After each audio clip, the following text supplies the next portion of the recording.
Gérald Rambert, bonjour. Bonjour. Merci de nous recevoir. Plaisir. Tout d'abord, dites-nous qui est Gérald Rambert et comment est-il devenu diving instructor et d'où vient cette passion pour la plongée? Alors moi j'ai commencé la plongée en 2001. J'ai toujours été passionné des petits poissons et des aquariums. Donc dès mon tout jeune âge, j'avais des aquariums à la maison, je faisais des poissons de douce, des poissons de salé, un peu de tout. Et j'ai toujours été passionné par les documentaires de plongée, donc il y avait toujours ça au fond de moi, au fond de mon cœur. Et en 2001, j'ai décidé de me lancer, donc j'ai passé mes premiers niveaux et donc j'ai tout lâché pour la plongée.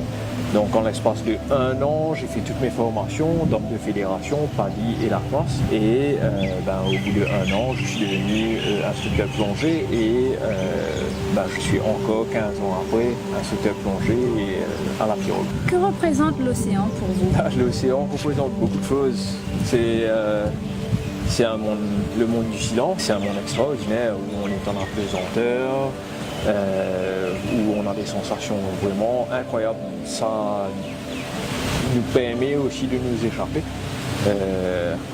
du monde un peu trop, on va dire, digital aujourd'hui avec tout ce qui est téléphone, email, etc.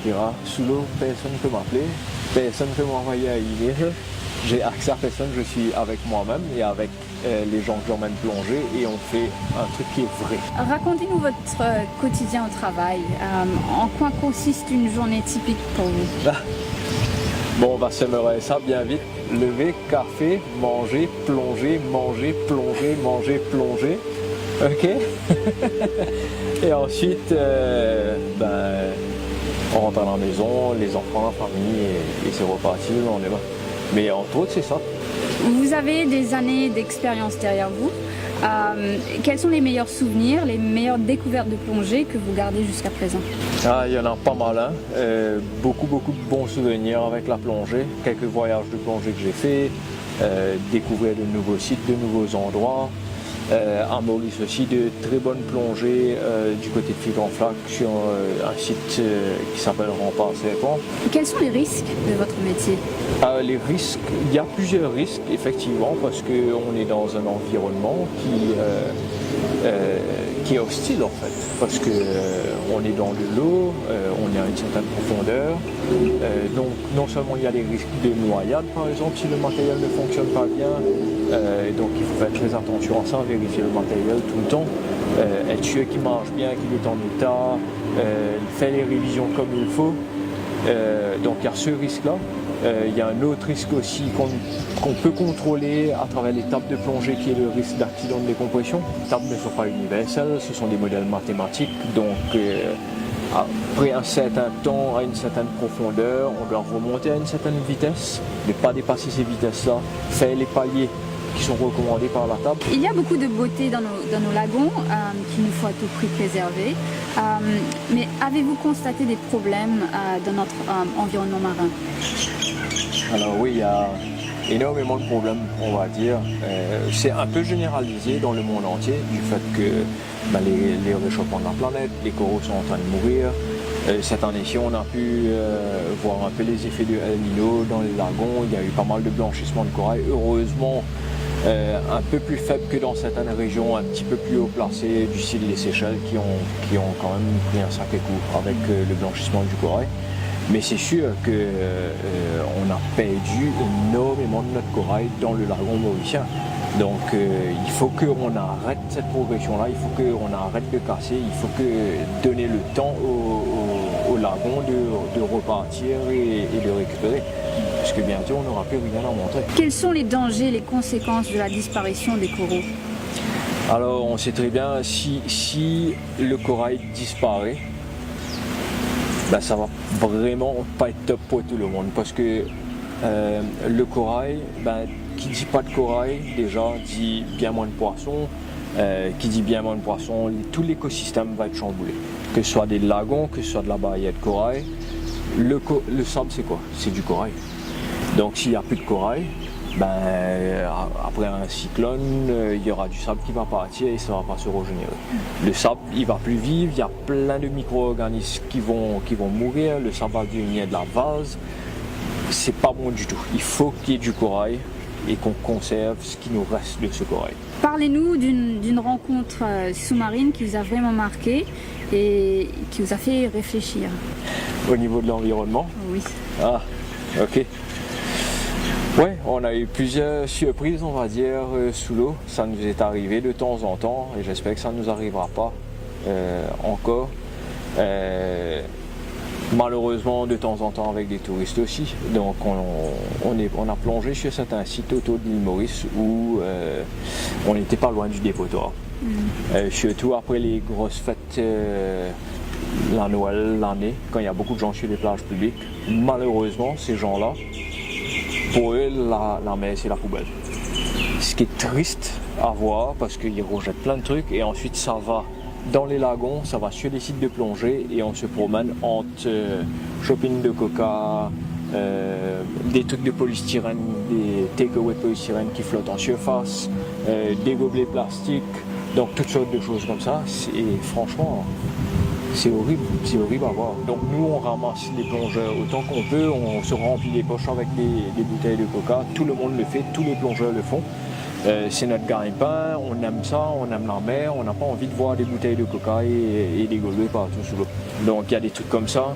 On a eu quelques surprises avec les grosses pluies où tout ce qui descendait de la rivière aussi, ça tombe dans la mer. Donc quand les eaux descendent, ça emmène tout ce qui est, je suppose, produits chimiques qu'on ne peut pas voir, mais aussi tout ce qui est sacs poubelles. Je pense qu'il faudrait nettoyer les rivières, nettoyer les gorges par exemple, et pour que ça ne finisse pas dans la mer. Qu'est-ce qu'il y a ailleurs que nous n'avons pas ici à l'île Maurice dans nos lagons? On avait des choses qu'on n'a plus, malheureusement. Ce que j'ai vu ailleurs, par exemple aux Maldives, et ce qu'on voit aussi à la télé, des sites comme en Polynésie française par exemple, les locaux ils ont compris qu'il fallait préserver, que la mer c'était leur richesse, ils n'ont pas grand chose en plus à part la mer. Et ce qu'on voit, ce qui frappe principalement, et surtout ce qui frappe les gens quand ils viennent à Maurice, c'est où sont les gros poissons. On ne voit pratiquement plus de gros poissons. Tout ce qui est requins, il y a des sites à requins, bien sûr, mais les requins sont pêchés à grande échelle, c'est partout dans le monde. Mais il y a certains endroits qui ont réussi à conserver ça. Les requins sont pêchés pour les alos. Les raies, c'est pareil. Les thons, il y a les thoniers qui passent partout. Donc il y a bien moins de thons aussi dans l'eau. Donc on voit moins de gros poissons, ce qui est dommage. J'espère qu'on pourra venir diminuer un peu la pêche à la grande échelle, la pêche à la palangre, les grands filets, etc. Diminuer ça un petit peu pour au moins aux alentours de l'île Maurice pour pouvoir récupérer un peu et relancer. À Maurice, on n'a pas de réserve.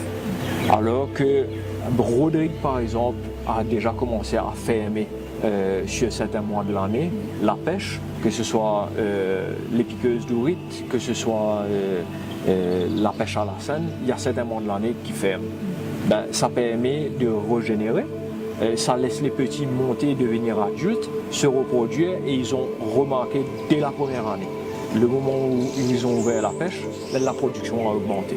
Qu'à Maurice, on n'a pas de réserve et tout ce qui est sorti de la réserve aurait été considérée comme la banque. Et tout ce qui sort en dehors, c'est des intérêts. Donc vivre des intérêts, pourquoi pas. Est-ce que vous encouragerez vos enfants à faire ce métier et à prendre la relève? Bien sûr, parce que c'est un métier magnifique. C'est beaucoup de partage, beaucoup de passage de connaissances et le métier en lui-même est fantastique. Une de mes filles qui voudrait bien me suivre. Pouvez-vous nous parler de vos projets auxiliaires? Alors, projet auxiliaire, oui, il y a pas mal de choses qui se déroulent un peu à côté, mais par rapport principalement à la photographie et à la vidéo. Donc, passionné de photographie sous-marine et de vidéo, donc déjà tous les ans j'organise depuis quelques années maintenant des workshops. Donc on essaye de voyager, de partir dans différentes destinations. Donc j'emmène des gens avec moi, je les enseigne à la photographie. Donc ça c'est excellent. Et aussi à côté, moi j'aime bien tout ce qui est multimédia. Donc on essaye de faire des vidéos, partager des trucs comme ça, et aussi, pourquoi pas en même temps, des vidéos pour essayer de conscientiser un peu les gens. Donc ça, c'est un projet qui va venir, on va essayer de pousser un peu plus ce côté-là. Donc là, il y a un super reportage qu'on a fait récemment avec Zara Karimji et Vanina Harel, qui est Veille au lagon. Donc je recommande à tout le monde de le regarder parce que vraiment, ils ont fait un truc super. Pensez à recommencer à planter du corail dans le lagon. Donc on va essayer de voir quelles sont les techniques, essayer de trouver des financements. Peut-être, je ne pense pas que ça va coûter vraiment tellement cher parce que la nature va faire son travail, mais c'est surtout avoir les gens pour nous aider, faire des boutures et faire redémarrer tout ça. Comment les Mauriciens peuvent-ils aider à la conservation de notre environnement marin à l'île Maurice? Alors, utilisez les poubelles, ok, les Mauriciens, s'il vous plaît. Franchement, arrêtez de jeter partout.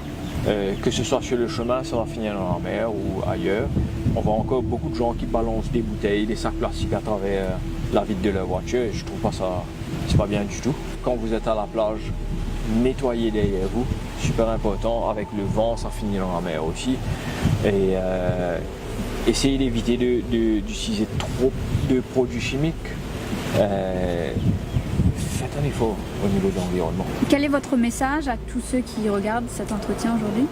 Non, le message c'est, ben voilà, l'environnement, faites un effort au niveau de l'environnement et essayez de préserver la mer. C'est une des plus grandes richesses qu'on ait. On a des lagons superbes, des grands lagons, l'eau est encore claire un peu partout, on a des bonnes températures toute l'année. Malheureusement, beaucoup de Mauriciens ne plongent pas, beaucoup de Mauriciens ne nagent pas. Et c'est dommage, parce que c'est quelque chose d'incroyable qu'on a autour.